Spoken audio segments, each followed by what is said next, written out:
Bismillahirrahmanirrahim. Sebarkanlah bau harum ya Allah kepada kuburan beliau sallallahu alaihi wasallam yang mulia dengan sebuah tetesan wewangian rahmat dan kesejahteraan. Nabi Muhammad sallallahu alaihi wasallam disusui ibu kandungnya beberapa hari. Kemudian disusukan kepada Suwaibah Islamiyah. Suwaibah adalah seorang wanita budak yang dimerdekakan oleh Abu Lahab. Tatkala Abu Lahab menyampaikan berita gembira atas lahirnya beliau sallallahu alaihi wasallam kepada Suwaibah atas luapan gembiranya Abu Lahab, kemudian memerdekakan Suwaibah dari perbudakan. Kemudian Suwaibah Islamiyah menyusui Muhammad sallallahu alaihi wasallam bersamaan dengan bayi laki-laki yang bernama Masruh dan Abu Salamah. Kasih sayang Suwaibah kepada Nabi sallallahu alaihi wasallam sangat besar sekali. Suwaibah menyusui Hamzah yang terpuji dan gigih dalam membela agama Islam. Dan Nabi sallallahu alaihi wasallam dari Madinah mengirim beberapa pakaian dan pemberian-pemberian lainnya kepada Suwaibah. Demikian itu, tatkala Nabi sallallahu alaihi wasallam sudah dewasa dan pengiriman sebagai tanda bakti itu sampai saatnya Suwaibah dikirim ke liang kubur oleh Nabi sallallahu alaihi wasallam. Ada yang berpendapat Suwaibah tetap mengikuti agama nenek moyangnya yang buruk di zaman jahiliyah sampai dia meninggal dunia. Tapi ada yang mengatakan bahwa Suwaibah telah masuk Islam, dan perbedaan pendapat ini berdasarkan periwayatan oleh Muhammad bin Manda, kemudian ditetapkan sebagai hukum atau putusan. Setelah itu beliau SAW disusui oleh wanita yang sangat muda, namanya Halimah dari Bani Sa'ad. Padahal umumnya masyarakat saat itu sangat kurang senang menyusukan anak-anaknya kepada Halimah, sebab keadaan Halimah sangat miskin. Dari kemiskinan itu semenjak menyusui Nabi Muhammad SAW, penghidupannya berubah menjadi mudah dan luas rezekinya. Sebelum masuk waktu senja, artinya keadaan itu berubah dengan cepatnya. Kedua air susu Halimah sangat deras. Yang kanan disusu oleh Nabi sallallahu alaihi wasallam dan yang kiri disusu oleh saudara laki-lakinya, yaitu saudara sesusuan. Dulu Halimah sangat kurus dan miskin. Sekarang berubah menjadi kaya. Unta-unta Halimah sangat gemuk-gemuk dan kambing-kambingnya bertambah banyak, sehingga cacian-cacian dari kanan kiri tetangga kini sudah musnah. Semuanya karena berkah Nabi Muhammad SAW. Kehidupannya dihiasi dengan kecukupan dan kebahagiaan serta pujian dan penghargaan. Sebarkanlah bau harum ya Allah kepada kuburan beliau sallallahu alaihi wasallam yang mulia dengan semua tetesan wangian rahmat dan kesejahteraan.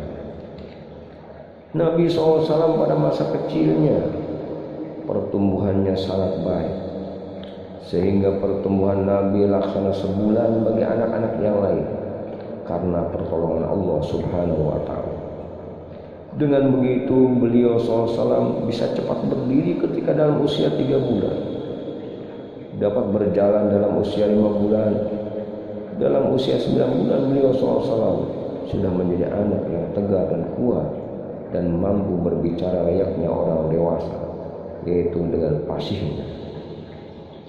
Ketika masih dalam asuhan Halimah, 2 malaikat membelah dada Muhammad sallallahu alaihi wasallam untuk mengeluarkan sebagian daging yang berdarah kotor, sekaligus menghilangkan watak-watak yang jahat dan dibersihkan dengan air yang jernih, lalu diisi dengan iman dan kesabaran. Setelah itu ditutup kembali seperti sedia kala. kemudian distempel dengan cap kenabian. Maka setelah itu bandingannya beliau SAW melebihi 1000 kali bagusnya dari semua umatnya. Beliau SAW sejak kecil tumbuh berkembang memiliki sifat yang sempurna.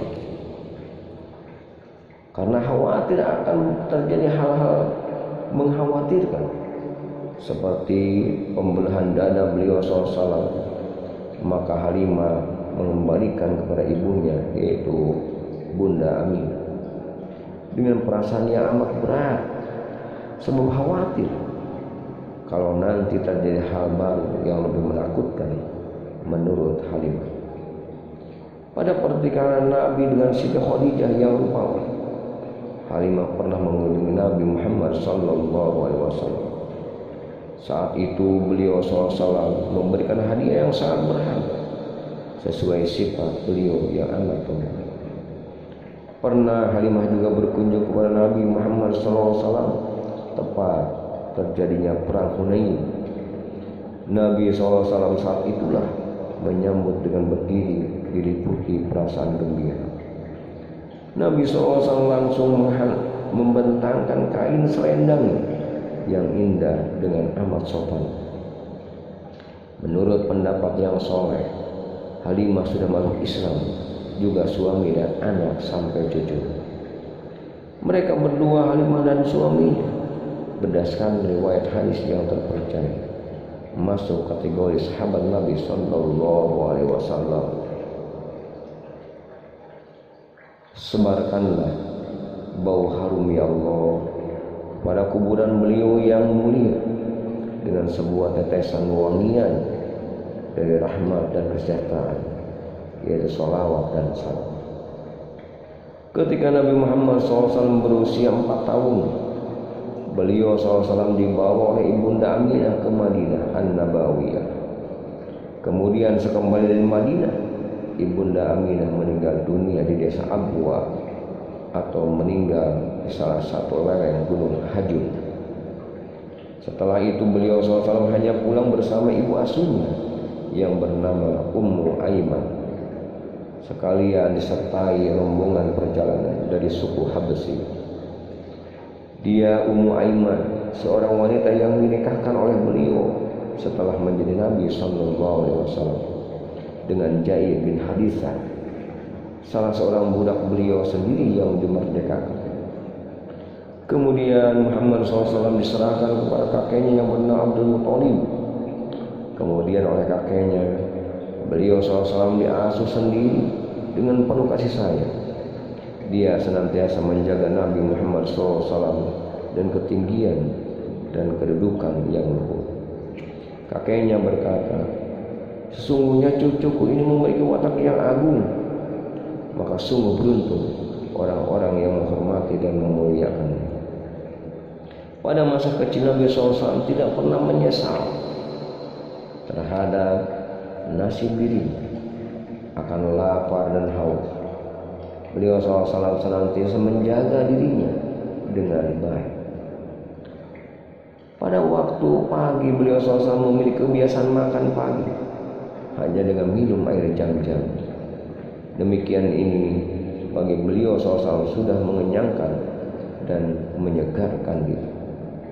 Ketika kakeknya Abdul Muthalib meninggal dunia dan dikuburkan, beliau SAW diasuh oleh pamannya yang bernama Abu Thalib, yakni saudara kandung ayah beliau SAW, yaitu Abdullah. Kemudian pamannya mengasuh beliau SAW dengan amat sayang dan sepenuh hati, senantiasa menjaga dan menjunjung tinggi kehormatannya. Dia memperhatikan Muhammad SAW melebihi dari anak-anak kandungnya sendiri. Ketika usia Muhammad mencapai 12 tahun, pamannya mengajak beliau SAW ke Syam. Di daerah Syam, seorang pendeta yang bernama Buhair telah mengetahui apa-apa yang mensifati beliau SAW, akan sifat-sifat kenabian beliau SAW. Pendeta itu berkata, "Sesungguhnya aku mengerti bahwa anak ini kelak akan menjadi pemimpin besar dan menjadi pesuruh atau utusan Allah menjadi nabi. Aku mengerti bahwa kayu dan pepohonan telah memberikan hormat kepadanya, padahal sesuatu itu tidak akan dihormati oleh benda-benda kecuali sesuatu itu adalah seorang nabi yang memiliki kelembutan hati. Dan sesungguhnya kita sudah mengetahui ciri-ciri itu sebelumnya dalam kitab Samawi. Di antara ciri-ciri yang lain diantaranya belikatnya ada cap atau stempel kenabian yang penuh dengan cahaya dan sinar-sinar kenabian. Pendeta tersebut menyuruh Abu Thalib untuk cepat-cepat mengajak beliau SAW pulang, sebab dikhawatirkan keamanannya atau ancaman dari orang-orang yang benci dari golongan agama Yahudi. Kemudian sang paman mengajak kembali beliau SAW sebelum melintasi kawasan negara Syam al-Muqaddas.